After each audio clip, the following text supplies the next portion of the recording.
तेनालीराम की चतुराई।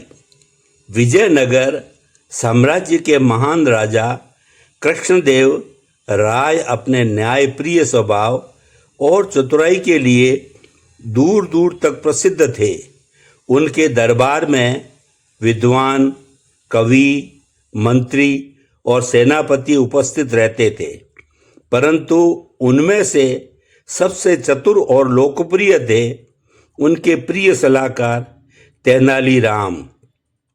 उनकी बुद्धि से न केवल राजा बल्कि पूरा राज्य लाभान्वित होता था। एक दिन दरबार में एक अजनबी व्यक्ति आया। उसके हाथ में एक बड़ा लोहे का बक्सा था जिस पर मजबूत ताला लगा हुआ था। वो राजा को प्रणाम कर बोला, महाराज, यह बक्सा मेरे पूर्वजों की अमूल्य धन संपत्ति से भरा हुआ है। मैं चाहता हूँ कि उत्तर भारत के तीर्थ यात्रा पर जाना है और इतने लंबे समय तक इस बक्से को अपने पास सुरक्षित नहीं रख सकता। कृपा करके आप इस बक्से को अपने पास रख लें जिससे मैं निश्चिंत होकर यात्रा कर सकूं। राजा ने उसकी प्रार्थना स्वीकार कर ली। उन्होंने सैनिकों से कहा कि इस बक्से को राज खजाने में सुरक्षित रख दें। तभी दरबार के एक मंत्री ने आपत्ति जताई, महाराज, राज खजाने में तो केवल शाही संपत्ति ही रखी जाती है। यह किसी आम आदमी की निजी वस्तु है, अतः इसे वहाँ नहीं रखा जाना चाहिए। मेरी राय है कि आप इस बक्से को अपने विश्वसनीय सलाहकार तेनालीराम को सौंप दें। राजा ने मंत्री की बात मानकर वह बक्सा तेनालीराम को सौंप दिया। तेनालीराम ने बक्सा घर ले जाकर सुरक्षित स्थान पर रख दिया। समय बीतता गया। लगभग 6 महीने बाद वही व्यक्ति फिर दरबार में आया और राजा से बोला, महाराजा, मेरी यात्रा पूर्ण हो गई है, कृपया मेरा बक्सा मुझे लौटा दीजिए। राजा ने तुरंत तेनालीराम को बुलाकर बक्सा लाने का आदेश दिया। तेनालीराम घर पहुँचे, लेकिन उन्होंने देखा कि बक्से का वजन पहले से हल्का हो गया है। उन्हें तुरंत शक हुआ कि इस बक्से में कभी खजाना था ही नहीं। उन्होंने ध्यान से बक्से को देखा और पाया कि उसके आसपास चींटियां घूम रही थी। इससे उन्हें सारी सच्चाई समझ आ गई। वो दरबार में खाली हाथ लौटे और उस व्यक्ति से बोले, तुम्हारा बक्सा मैं नहीं ला सकता क्योंकि तुम्हारे पूर्वज हमारे घर में आकर बस गए हैं।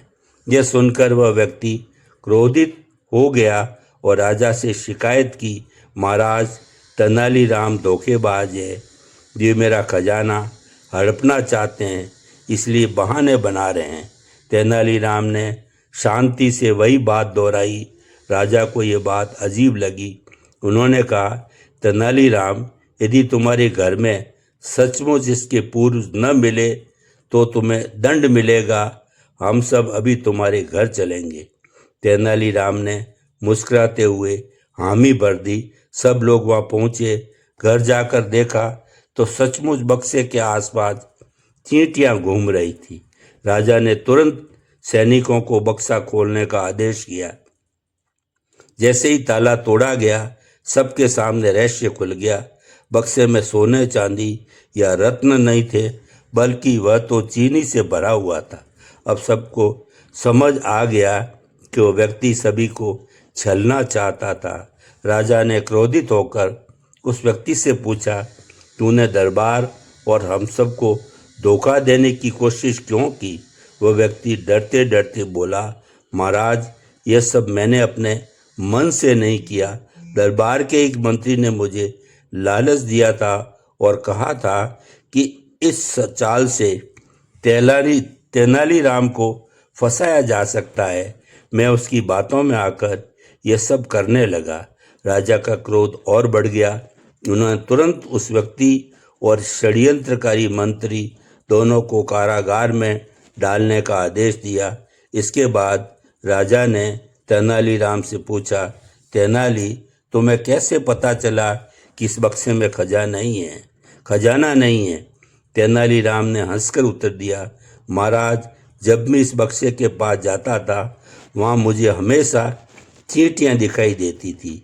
यदि इसमें सोना, चांदी या रत्न होते तो चींटियों का वहाँ आना असंभव था।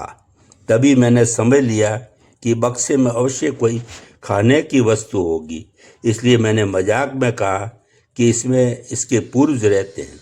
राजा हंस पड़े और बोले, तेनालीराम, तुम्हारी बुद्धिमत्ता ही इस दरबार की सबसे बड़ी संपत्ति है।